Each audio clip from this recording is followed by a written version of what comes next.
pujian sampaikan terima kasih dan yang berikut nanti saudara.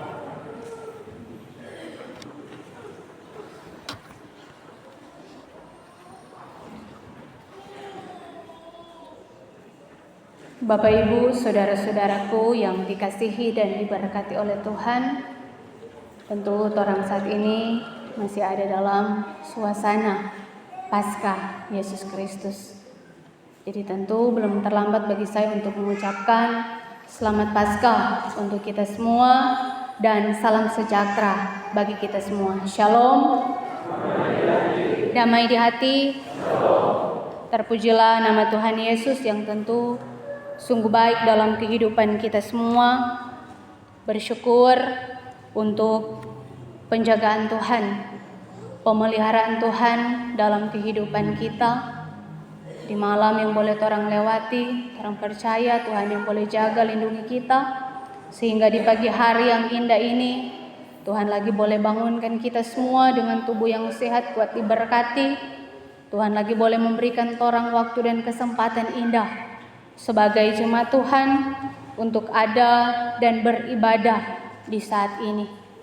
Beribadah di minggu yang pertama di bulan April di tahun 2024 ini.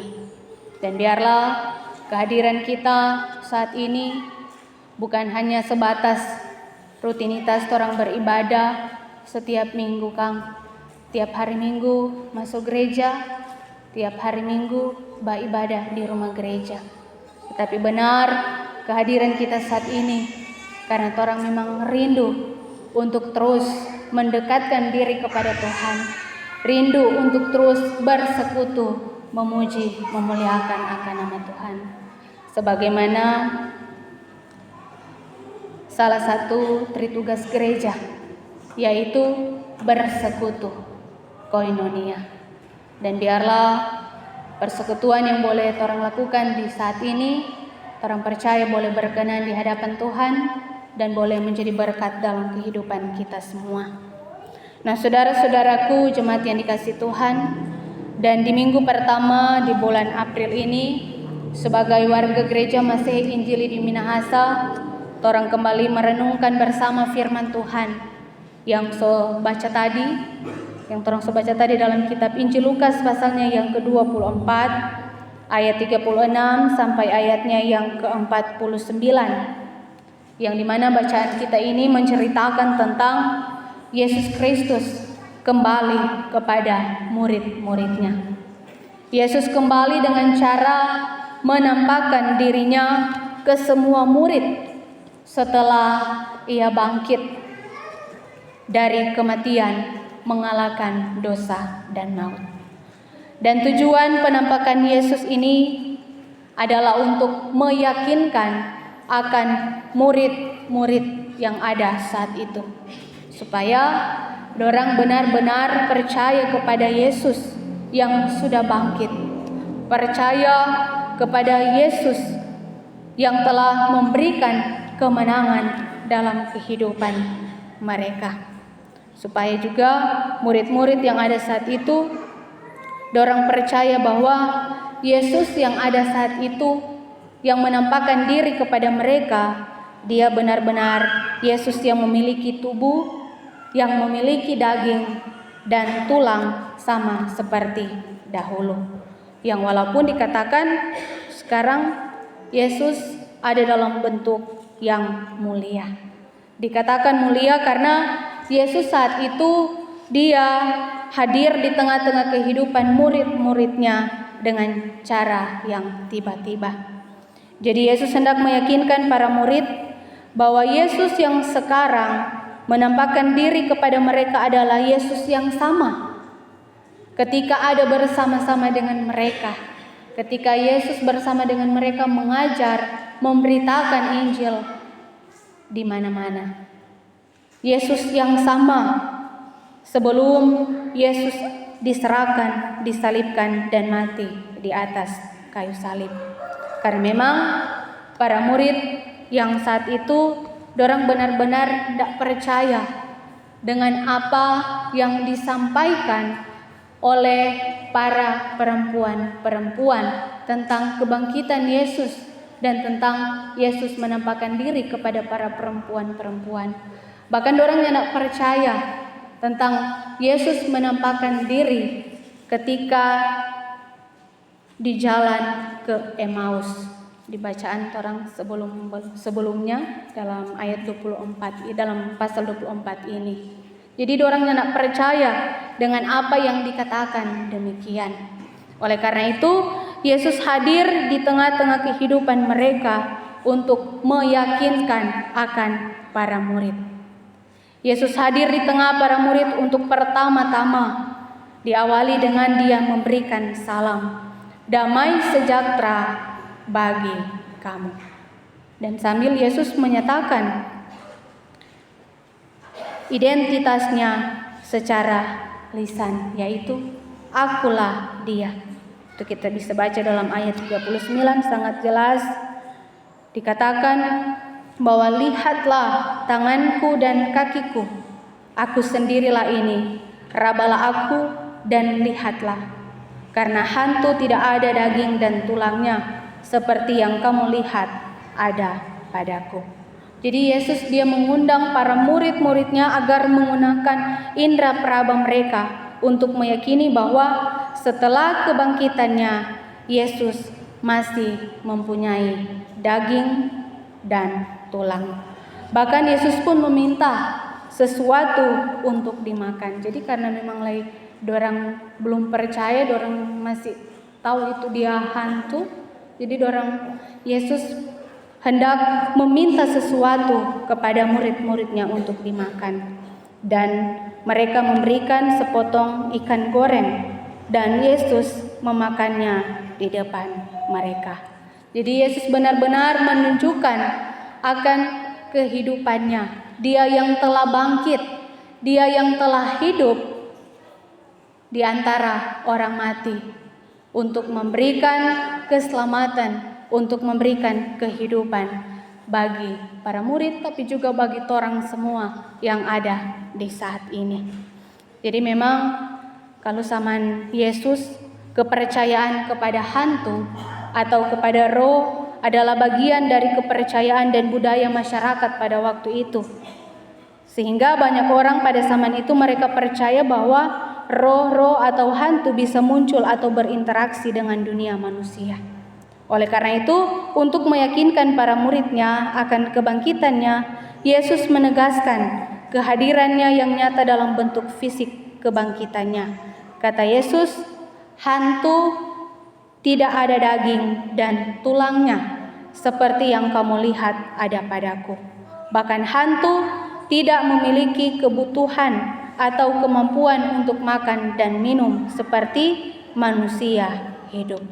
Jadi Yesus hendak meyakinkan mereka, meyakinkan para murid. Bahkan Yesus membuka pikiran mereka sehingga dikatakan mereka mengerti kitab suci dan mereka percaya dengan perkataan Yesus.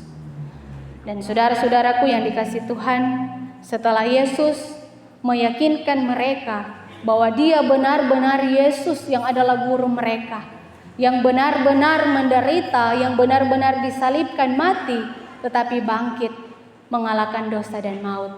Yesus pun hendak memberikan perintah kepada mereka. Dalam ayatnya yang ke-47 sampai ayatnya yang ke-49, Yesus memberikan perintah kepada murid-muridnya supaya mereka hendak memberitakan akan berita tentang adanya pertobatan. Sehingga ketika umat yang ada saat itu, mereka boleh ada dalam pertobatan dengan sungguh di hadapan Tuhan, maka mereka pun akan menerima pengampunan yang benar-benar berasal daripada Tuhan. Jadi para murid saat itu mereka hendak diperintahkan oleh Tuhan supaya dapat memberitakan ini kepada segala bangsa.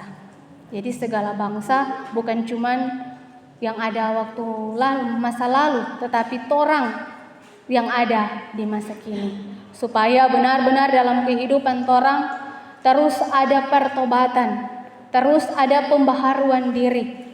Sehingga ketika Ia datang kembali, tentu orang percaya orang akan ada bersama-sama dengan Bapa yang di sorga.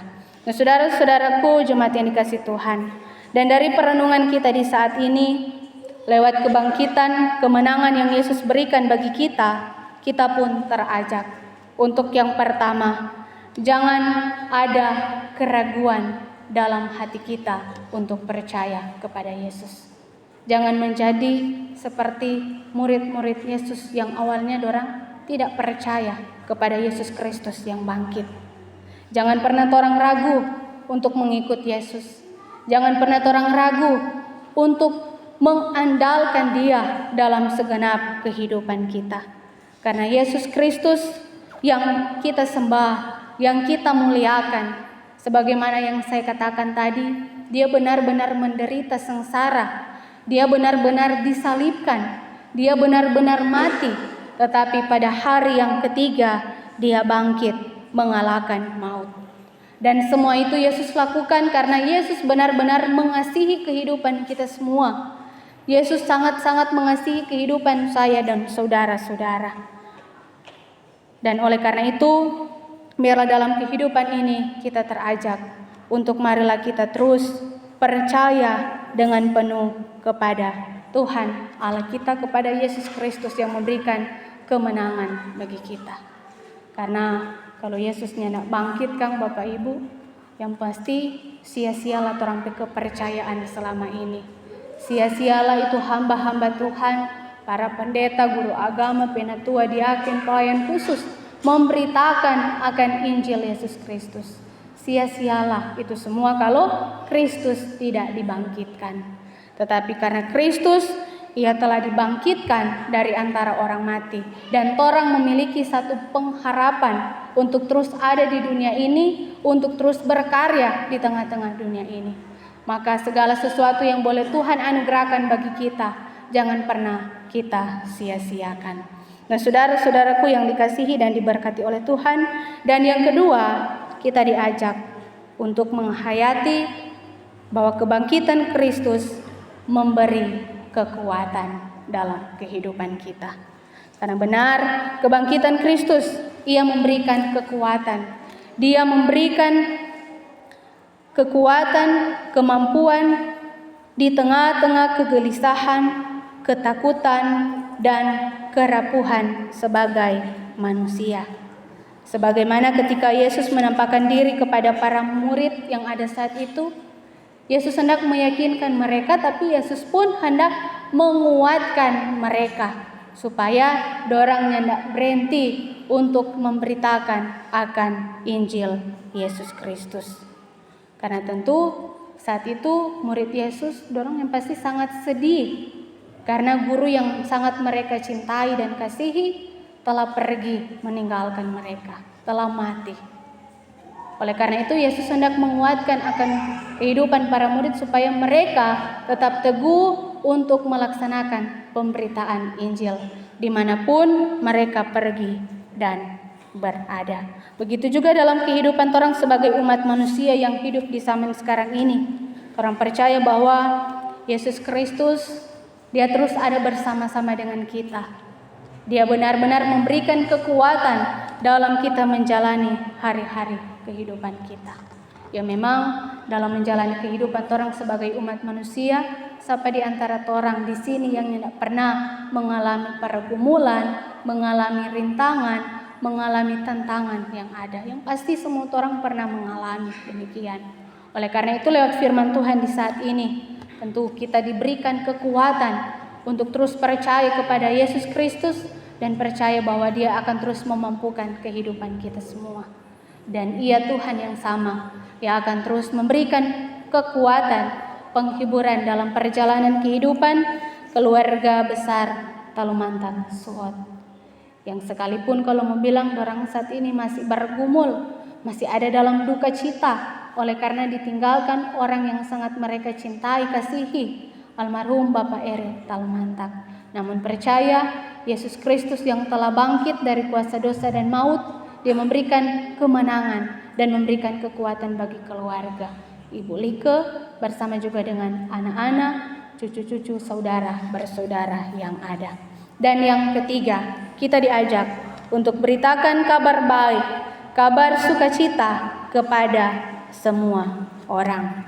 Dan tentu Yesus Kristus Ia ingin supaya orang sebagai jemaatnya, sebagai anak-anaknya untuk terus memberitakan kabar baik, kabar sukacita dimanapun orang pergi dan berada. Kabar baik yang diberitakan bukan cuma tugas orang bersama sebagai pendeta, sebagai penatua dan diaken, tapi orang semua sebagai orang-orang yang telah dimenangkan oleh Tuhan, yang telah menerima anugerah selamat dari Tuhan. Orang diajak untuk marilah orang memberitakan kabar baik, kabar sukacita, kabar yang benar-benar terjadi, yaitu kebangkitan Yesus Kristus. Karena kebangkitan Yesus Kristus bukanlah suatu cerita yang dong bilang hoax atau cerita dongeng, cerita yang towonya tidak betul, tetapi Yesus Kristus Dia benar-benar hidup, Dia bangkit. Maka marilah tugas kita bersama untuk memberitakan kebangkitannya dimanapun kita pergi dan berada. Dan percaya ketika orang terus setia melaksanakan akan panggilan Tuhan untuk memberitakan Injil, maka Dia yang akan terus memampukan kehidupan kita semua. Sebagaimana salam yang Ia sampaikan kepada murid-murid Yesus bahwa damai sejahtera bagi kamu, itu pun juga yang akan Ia tinggalkan dalam kehidupan orang semua.